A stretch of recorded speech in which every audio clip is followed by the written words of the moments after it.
The catenoid, helicoid, and plane are minimal surfaces that you can make by punching holes in a sphere and then stretching it into the right shape. These minimal surfaces are special. They can be extended forever without intersecting themselves. Are there any other minimal surfaces with this unusual property?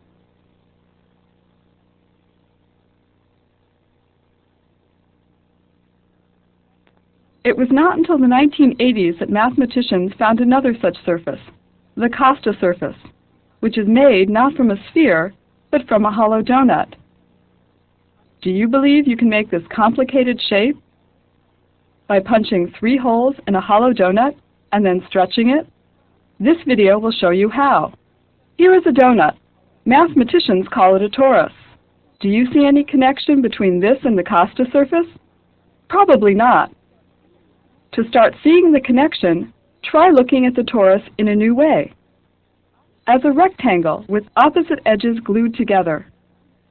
To connect the first pair of edges, we roll the rectangle and make a cylinder. We glue the second pair of edges together, and in this way get a torus. Having realized that a torus is just a rectangle whose edges are glued together, we'll use the rectangle to help see the stretching and bending that make the Costa surface.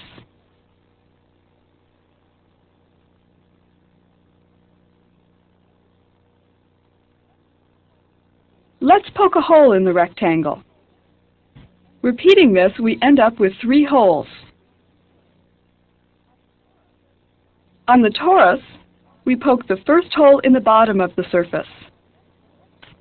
The next hole is above the first on the inner side of the torus.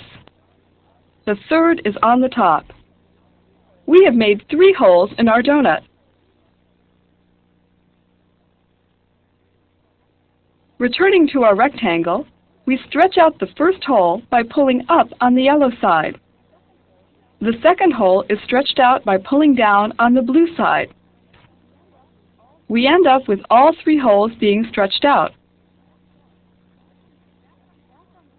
Back on the torus, we pull down on the yellow side, stretching out the first hole. We pull on the blue side of the second hole. As we keep pulling, the hole moves all the way down through the torus and out the bottom. For the top hole, we pull again from the yellow side, stretching the surface upward. We now have a torus with 3 stretched out holes. Let's stretch both surfaces at the same time. For the top and bottom holes, we pull from the yellow side. The middle one is pulled from the blue side.